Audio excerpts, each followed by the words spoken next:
Eu sou Renata Naon, diretora voluntária da BRH Rio de Janeiro e uma das organizadoras do Congresso RH Rio, que pela primeira vez está sendo realizado no formato virtual. Esse evento, pessoal, foi preparado a muitas mãos por especialistas de diversas áreas do RH, além de uma incansável equipe de comunicação, administrativa e comercial, todos muito comprometidos em oferecer aos nossos congressistas uma experiência de aprendizados e reflexões. E a grande novidade desse congresso é o game que acompanhará a nossa jornada virtual. Ele foi desenvolvido pela Fábrica de Cursos, nosso patrocinador prata, para tornar a experiência mais lúdica e potencializar o nosso aprendizado. No webcast de hoje, convidamos a Silvia Meirelles, Head of Growth, muito chique, para conversar conosco sobre esse universo dos games, que é uma super tendência. Silvia, obrigada pela presença. E eu fiquei tão impressionada com o seu currículo que eu vou pedir para você fazer um resumo rápido da sua trajetória profissional. Oi, pessoal, tudo jóia? Olha, é um prazer estar aqui de novo, né, no RH Rio, esse encontro incrível de pessoas, ideias. Esse ano, né, que está um pouco diferente, obviamente, como quase tudo, extrapolando aí os horizontes, né, do Rio de Janeiro, abraçando várias localidades, né, e endereçando temas tão relevantes, né, como a humanização das relações, nessa realidade esquisita que a gente está vivendo. Eu tô chamando isso de realidade paralela, né? Esse negócio do novo normal não fez a minha cabeça ainda. Mas é o que a gente está vivendo hoje. Eu estou achando interessantíssimo a temática que foi endereçada. By the way, também, né, o tema adaptabilidade, que a gente vem falando já há muito tempo agora, a gente, além de falar, tem que aplicar, né? E claro, super obrigada, Renata, pelo convite, participar desse webcast e também, claro, da gente poder participar mais um ano do Congresso. Estou super feliz. Bom, eu sou a Silvia Meirelles, né? Eu sou Head of Growth, como a Renata já falou, da Fábrica e fundadora da Fábrica de Cursos, que está aí no mercado há muito tempo, desde 98. Basicamente, a Fábrica é uma provedora global de soluções EdTech. E a minha vida, eu comecei muito tempo atrás, trabalhando com treinamento, meio que caí de paraquedas. Minha formação é em TI, eu também fiz administração, fiz várias especializações. Eu adoro descobrir novas áreas, eu sou muito curiosa, eu acho que eu tenho a sorte de ser uma pessoa super curiosa, então estou em constante busca por desenvolvimento, aperfeiçoamento. Teve uma época que eu resolvi ampliar meus horizontes, eu mudei para Boston, fiquei lá alguns anos, e aí me especializei em Harvard, BU, Suffolk University, e aí foi em todas as áreas de mídia digital, interação, usabilidade, design. Então, dá para ver que eu já tenho bastante tempo aqui na Terra também, né? Por isso que o meu currículo é comprido. Mas, de novo, eu estou super feliz e feliz de endereçar esse tema aqui hoje com vocês, né? Que a gente vai falar um pouquinho do flow, que acho que é um tema que vem sendo falado cada vez mais. Agora, com a possibilidade da gente utilizar a tecnologia aí, a gente consegue, de fato, colocar em prática, né, todo esse conceito.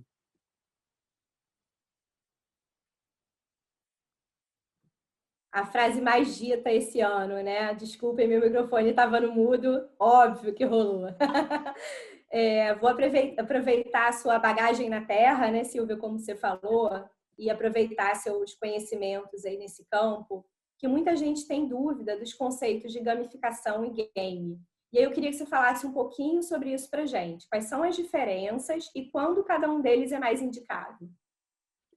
Legal, Jóia. Eu até comecei aqui a compartilhar uma telinha que a gente vai usar aqui de apoio, né, hoje, e tem muita confusão. É uma pergunta muito boa essa. Assim, as pessoas confundem bastante. Muitos acham que gamificação em game é a mesma coisa, e tem também muitas pessoas que acham que são coisas completamente diferentes. Na verdade, são conceitos que podem ser aplicados de forma independente, obviamente, mas também de forma complementar, né? Bom, os games, eles são os jogos em si, né? Seja para qualquer aplicação, ele é um jogo, trabalha dentro daquele ecossistema dele próprio, com regra, pontuação, outras estratégias, né? Dentro desse mundo do game especificamente. Se a gente for pensar nos games mais tradicionais, a gente tem alguns, por exemplo, que são super simples, fazem motores como os arcades, né? Eu, por exemplo, sou uma das ligadas nos arcades. Eu até tiro do meu celular, porque senão eu fico naquela. Que são aqueles jogos, por exemplo, um deles são aquelas pedrinhas coloridas que você tem que ficar juntando a mesma cor. Então, ele é um jogo quase motor, né? Uma estratégia muito simples. E você tem aí, por exemplo, games super complexos, com várias estratégias, muitos personagens, como os RPGs, que às vezes duram vários meses, tá? Então, esse é o conceito de game em si. Já na gamificação, você não precisa ter um game especificamente, né? A gamificação é quando você aproveita as estratégias dos games para outras aplicações, diversas aplicações. Então, por exemplo, você tem planos de incentivo, como clube de milhagem, de restaurante, posto de gasolina. Esse pessoal, eles usam as estratégias, né, de gamificação para as ações de marketing, que vão desde, por exemplo, aumentar o consumo dos produtos, que esse pode ser um dos grandes objetivos, né, mas também para pilotar novos projetos, novos produtos, né, com seus clientes ali mais próximos. Você consegue incentivar o pessoal por competição, com bônus, oferta de benefícios, ônus, que são os prazos de expiração, por exemplo, para consumo dessas promoções, né, ou dos benefícios. Então, é uma forma de você usar essas estratégias dentro de um ambiente que não é um game, né? Ele, inclusive, é bem distante, as pessoas não têm essa percepção. Mas você aumenta o engajamento e aproveita todos os benefícios da aplicação dessas estratégias. Aqui, por exemplo, na RH Rio, a gente está com uma experiência gamificada com game, ou seja, os dois, né? De forma simultânea, que é o Play da fábrica. Dá uma olhada no site da RH Rio que você vai conferir como é que funciona para você participar dessa experiência super simples. Ótimo, esse game está muito maneiro. Acessem, gente. E a gente falou aí da diferença de game e gamificação. E tem um outro conceito aí que é uma sopa de letrinhas que muita gente ou não conhece ou se confunde, né? Que é o RA, o VR e o XA, que é o XA em português. Mas VR, muita gente deve estar achando aí que é o Vale Refeição e não é isso, tá, gente? A gente está aqui falando de universo de tecnologia, né, de games. Então, o VR aqui é a realidade virtual, que muita gente confunde, né, com a aumentada, ou não entende, né, as diferenças, não sabe exatamente o que é cada uma. Vou pedir para você explicar para a gente o significado de cada um desses termos. Com esse slide maravilhoso, em linha.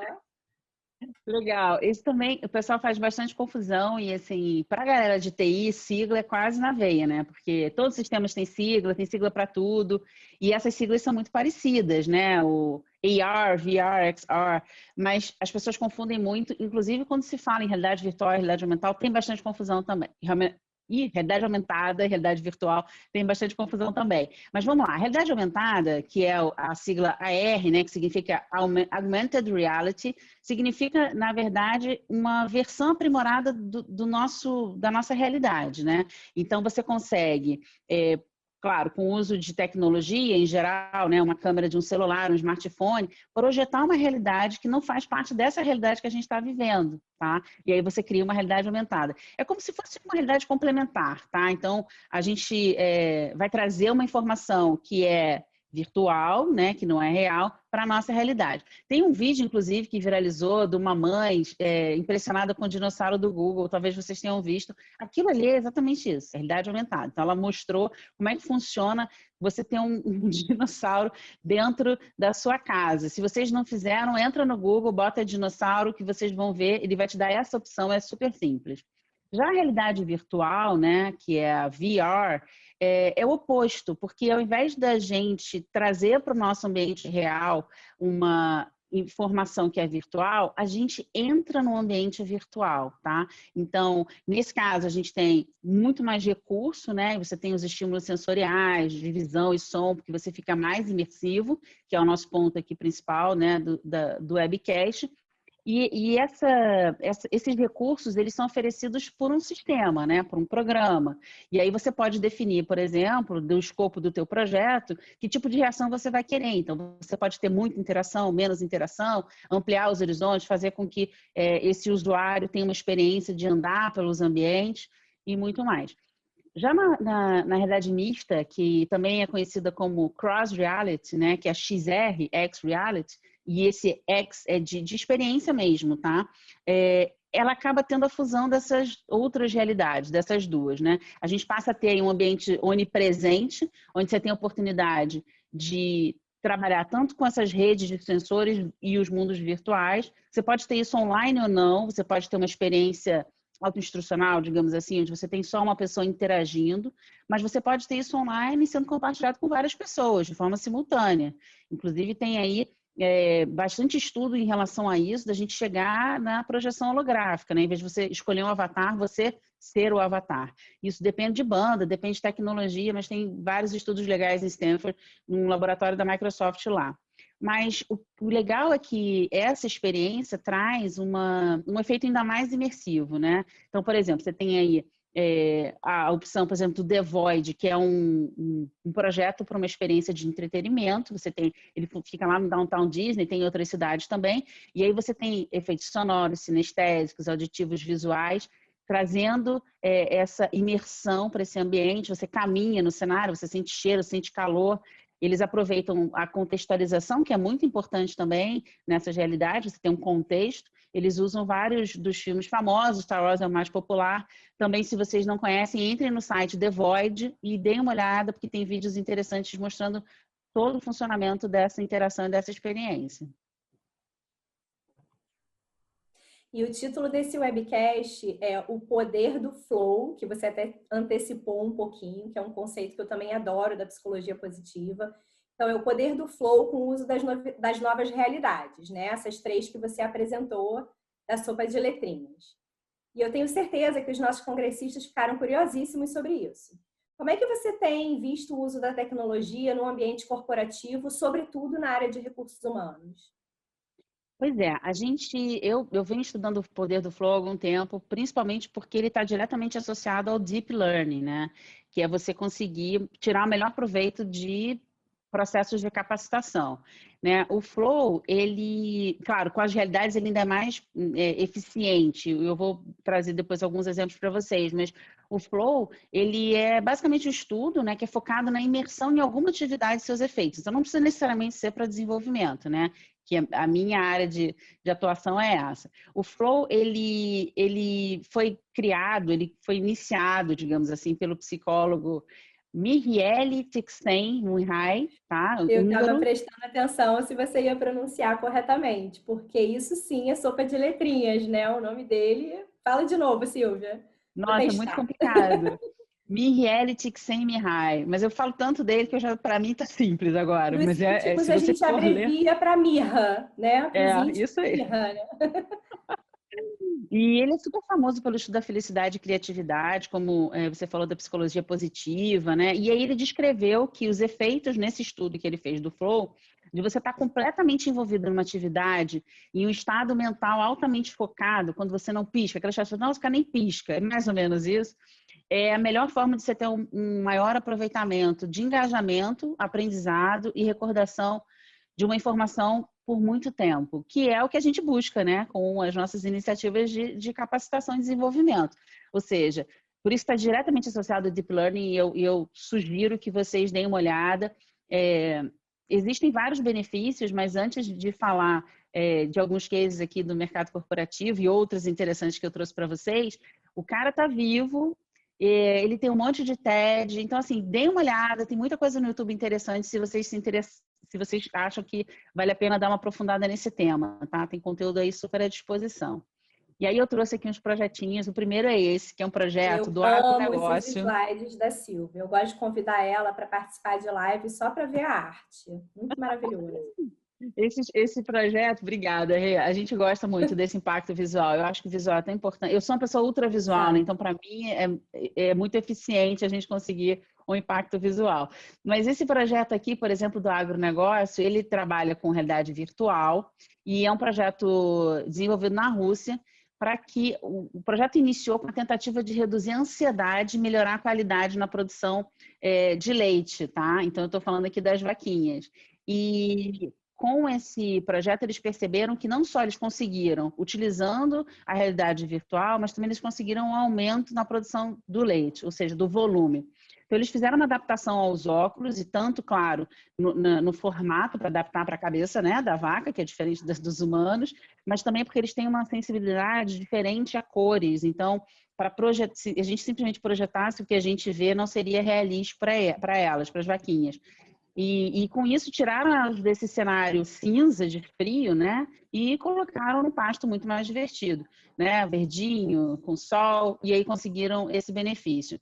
Esse outro aqui da galinha é o Second Livestock, é uma empresa especializada em desenvolver interfaces adaptadas para que a gente consiga, com esse recurso, ter ambientes adaptados para que os animais que vivem em cativeiro tenham uma experiência plena, ou pelo menos a impressão de uma experiência plena, em vez de estar lá aquelas as galinhas apertadas, por exemplo, no cativeiro, elas têm a percepção de que elas estão num ambiente que seria mais natural a elas. Então, com isso, a gente tem aí vários projetos, deem uma olhada, Second Livestock, tá?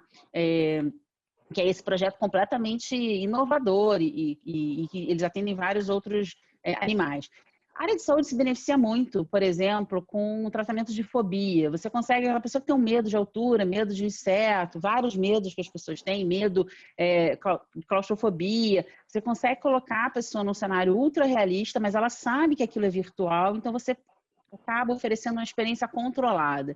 Então, tem várias pesquisas que indicam resultados muito positivos na área de saúde. Aqui, se a gente for ver um pouquinho no nosso negócio, pensando mais em universidades corporativas, educação corporativa, treinar, por exemplo, negociação é bem complicado. Em geral, o que a gente faz é coloca num cenário de simulação, as pessoas numa sala, cada um com o seu role, né, com o seu perfil ali, o seu personagem, e dentro desse cenário você consegue fazer simulações. Só que, em geral, é uma situação que pode ser bem constrangedora para quem não tem as habilidades, principalmente no cenário, onde a imagem é muito importante, porque ela está dentro da empresa. Então, com a possibilidade de você trabalhar isso com realidade virtual é infinitamente mais eficiente, você consegue parametrizar o que você pretende sinalizar e desenvolver nas pessoas, e ela não passa por esse constrangimento. Tem um monte de projeto nesse sentido, de treinamento de negociação aí online, inclusive usando o Carbon do Google, né, que é um óculos muito mais barato, né? Você tem lentes aí baratas e você praticamente imprime isso no papelão e dobra e faz. Então, não a gente às vezes tem a percepção, né, Rê, de que as coisas são muito caras, esses projetos são super inovadores e vão ser carérrimos, e não necessariamente, existem soluções que são muito acessíveis, né? Perfeito. Os exemplos que você trouxe, né, são bastante ilustrativos, nos ajudam a tangibilizar as possibilidades dentro do mundo corporativo. E aí eu tinha separado exatamente essa pergunta para te fazer. Se você acha que as ferramentas digitais não são utilizadas no seu pleno potencial por uma questão de custos, as pessoas ainda têm essa visão de que é muito mais caro? Tem sim, e só antes eu esqueci de comentar, e eu não quero perder esse exemplo. Para a gente tratar a diversidade, por exemplo, a gente não teria uma outra situação que colocasse a pessoa numa experiência ultra realista, como, por exemplo, ela simular uma pessoa que tem uma característica étnica ou qualquer característica que atenda esse grupo de diversidade. Por exemplo, colocar um homem numa situação andando pela rua na frente de uma obra. Só com uma qualidade virtual ele pode perceber os olhares, o que acontece, é diferente de uma história contada. Então, você consegue simular as opressões que as pessoas vivem com diversas áreas, com a realidade virtual, fazendo com que ela viva na plenitude com o uso dessas tecnologias. Então, por exemplo, os olhares de racistas sobre uma pessoa, você não teria outra forma. Então, existem muitos trabalhos já sendo desenvolvidos, e esse é um tema que a gente precisa falar cada vez mais, ainda bem que vem se falando muito recentemente, mas a gente consegue com a tecnologia também endereçar esse tipo de situação, porque nada como você viver na pele, né? Por isso que a gente fala muito isso, para a gente fazer mudança, Não, né? foi ótimo você ter feito esse gancho. Antes da gente avançar, então, para a questão dos custos, eu queria fazer um spoiler aqui, que tem um outro webcast, né, nesse pré-congresso, que é do Felipe Aires, também voluntário da BRH, um querido, que gravou com a Thalita Gelensky, da Blend Edu, falando do tema da diversidade, do desafio das empresas nesse período de pandemia. E a diversidade também é um dos temas que está no nosso game do congresso, né? Então, quando a gente for passando as fases do game, em um momento vocês vão encontrar aí a temática da diversidade. Mas acessem aí o jogo, participem e vamos voltar aqui para o nosso tema de hoje. A pergunta feita anteriormente foi sobre a não utilização plena, né, dessas possibilidades digitais e dos games em função de custo. Como é que é isso? Existe sim, esse é um pilar importante, né? O investimento. A gente percebe, eu trouxe os indicadores aqui que são recentes da XR Industry Survey, que a VR Intelligence fez, mostrando que a gente conseguiu ter uma virada, né? Porque os maiores investimentos aconteciam no varejo, tanto para desenvolvimento de software, quanto para desenvolvimento de tecnologia, né? Quanto do consumo. Então, a grana realmente ficava dentro desse setor. E nesse último ano, a gente teve uma virada de um aumento de investimento no mercado corporativo. Então, as empresas acabam fazendo essa virada. Claro, o percentual foi aumentado expressivamente porque ele era muito baixo, então ele acaba aparecendo mais, mas se percebe hoje, com a redução de custo de tecnologia, né? Os óculos eram infinitamente mais caros, ainda são caros, mas a gente conseguiu ter uma oferta maior, tanto de variedade de marcas, de preço e também das tecnologias. Existem várias plataformas agora, porque quais são os maiores desafios, como você perguntou, né? Primeiro, o preço dos gadgets, né? Ou seja, como a gente falou, apesar de estar mais barato, ele ainda é muito caro, principalmente para o nosso cenário, porque mesmo que se produza aqui, muitas das peças são importadas, então as taxas são muito altas. E ele é quase que individual, né? Não é que ele seja individual, ele pode ser compartilhado, mas não de forma simultânea. Então, esse é um ponto importante. Outro desafio grande, né, que vira um obstáculo nesse caso, é a falta de conteúdo. Você não tem tanto conteúdo disponível usando essas tecnologias. Existe também problema de usabilidade. Por exemplo, problema de enjoo, algumas pessoas depois de um tempo acabam não se sentindo muito bem, porque ficam tontas, enjoadas, e tem problema de conectividade também. Eventualmente você está com óculos, começa a andar tem um caso de um cliente nosso, e aí começa a andar na planta de uma fábrica muito grande, vai conectar na outra internet, na outra rede, e aí cai e reseta a aplicação. Então, muita coisa precisa ainda evoluir, mas a gente está em franco desenvolvimento. A boa notícia é que 600 empresas foram consultadas e 99% dessas empresas que utilizaram as realidades já, né, recentemente, 99 disseram que tiveram feedback ultra positivo, então as pessoas estão, né, aumentando a sua adoção e usando e desenvolvendo. E como várias outras novas tecnologias, como foi a televisão de LED ou até o smartphone, conforme aumenta o consumo, os preços vão cair e vão ser mais acessíveis, né? Perfeito, acho que respondeu super bem. A gente está encerrando, estou assim com o coração apertado, porque é sempre muito prazeroso conversar com você, mas queria utilizar esse tempinho que a gente ainda tem para saber quais são as suas dicas para profissionais de RH que ainda estão com mindset analógico, digamos assim, para a elaboração das ações de desenvolvimento e de engajamento, né? Não necessariamente só de treinamento. A gente tem que pensar, eu costumo dizer que independente de qual tecnologia que você gostaria de usar, a primeira coisa que você tem que fazer é um bom planejamento. E essa regra é antiga, né? A gente ouve falar há muito tempo disso, a gente repete, mas a gente às vezes dá uma esquecida pela animação da novidade, né? Você quer inovar e aí você, às vezes chega um cliente e fala assim, não, eu quero fazer tal coisa, mas para quê? Não sei para que ainda, mas eu quero ter isso. E isso é muito difícil, porque você às vezes tem um resultado complexo, né, que não é exatamente eficiente. Então, seja qual for o projeto que você vai fazer, você tem que avaliar se o uso dessas realidades vai cumprir o propósito desse seu projeto, né? Às vezes, um vídeo curto, um guia rápido, pode resolver os problemas que você tem de uma forma eficiente, muito mais barata e ágil, né? Esses projetos, eles são os projetos que levam um tempinho para serem produzidos, como qualquer projeto, né? E, como qualquer tecnologia, a gente tem que pensar que ela deve ser impulsionada pela aplicação e pela relevância no resultado, né? E não porque, legal, é novidade. A gente tem que botar na balança que prazo e preço precisam ter um bom equilíbrio e essa conta tem que fechar, né? A gente não pode focar na necessidade, a gente tem que focar na necessidade, não pode focar sempre na tecnologia, né? O olhar tem que ser outro. Então, fazer um mapeamento inicial das necessidades do seu projeto, dá uma olhada se o teu projeto precisa dessas tecnologias, pode ser um e-learning mais tradicional. A tomada de decisão para o uso das tecnologias, como é que você vai endereçar isso? Existe uma regrinha muito básica, né?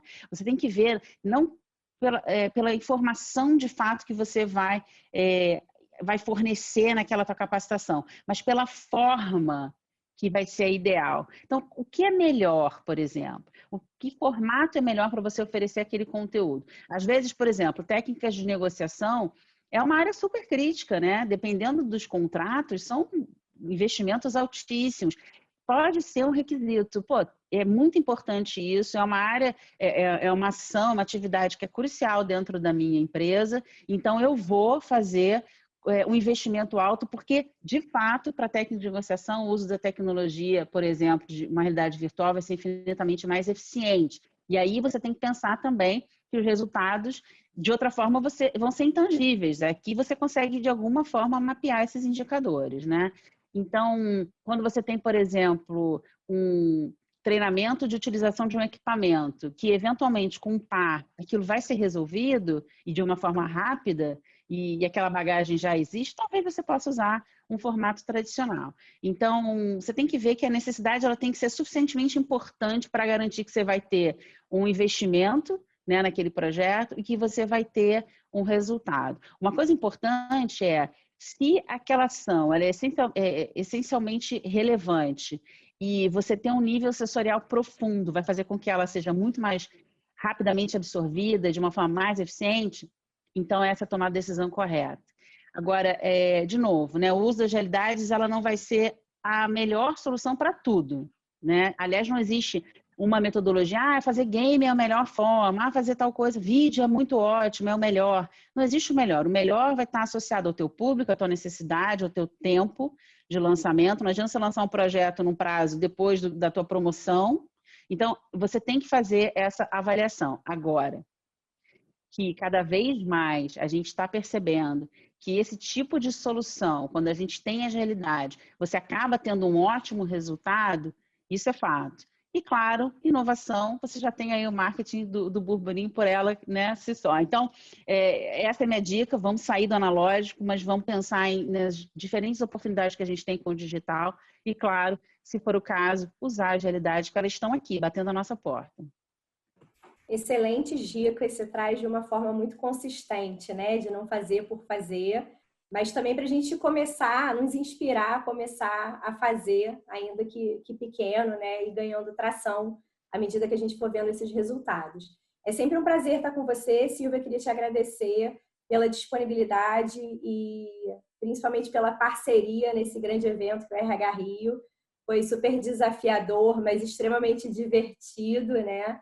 É muito bom estar com vocês como patrocinadores, ofertando esse game, né? Que a gente quer agora fazer um último convite, que é para as pessoas jogarem e nos contarem como foi, né? Então, aqui foi meio que um webcast introdutório desse universo, mas a gente quis oferecer a experiência do usuário para vocês testarem ao longo do congresso e, quem sabe, levarem ou essa metodologia ou outras, né, para as organizações de vocês, mas para testarem essa coisa do lúdico como complementação ao aprendizado formal, né? Então, experimentem e vamos usar as mídias sociais aí no pré-congresso, durante o congresso e até no pós, para contar para a gente ter esses feedbacks e também continuar melhorando. Tenho certeza que vai ser sucesso. Nos próximos anos vocês continuam conosco. Mas, pessoal, usa uma hashtag a BRHRJ, RH Rio 2020 e play, né? Hashtag play, para a gente saber como é que o game foi, como vocês curtiram o game durante o projeto, tá bom? Silvia, obrigada. Passo para vocês as palavras finais. Obrigada, Renato. Obrigada, pessoal. A gente está super feliz de estar participando. A gente percebe assim o engajamento da galera que está participando aqui de todas as ações, das palestras, e também percebeu como foi o planejamento, como foi a dedicação de todo mundo nesse momento que está todo mundo super sobrecarregado, né? E todo mundo da BRH super disponível, trabalhando com afinco para trazer esse formato inovador e diferente, que seria a única forma, mas que essa transformação digital acabou, como eu falei, ampliando muitos horizontes. Então, pessoal, aproveitem o congresso, aproveitem as atividades, participem do Play. O Play vai estar aí ao longo de todas as atividades do congresso. sendo uma ação de reforço para vocês, para o autodesenvolvimento, mas também, como a Renata falou, lúdica. Vai ser legal vocês viverem essa experiência para pensarem como aplicar, se aplicar nas suas empresas e qual a melhor forma de aproveitar os recursos que a gente tem aí à disposição, principalmente nesse modelo digital. Obrigada pelo convite, para participar hoje, obviamente, desse webcast e trazer um pouquinho de tecnologia para vocês e também da gente poder estar junto com esse pessoal super legal aqui na BRH e desenvolvendo, criando e aprendendo, né, com tanta gente trazendo informação legal. A gente também está aprendendo muito ao longo da jornada e tem sido uma experiência muito rica. Obrigada por tudo. Até logo, pessoal. Vejo vocês durante o congresso e nas próximas atividades.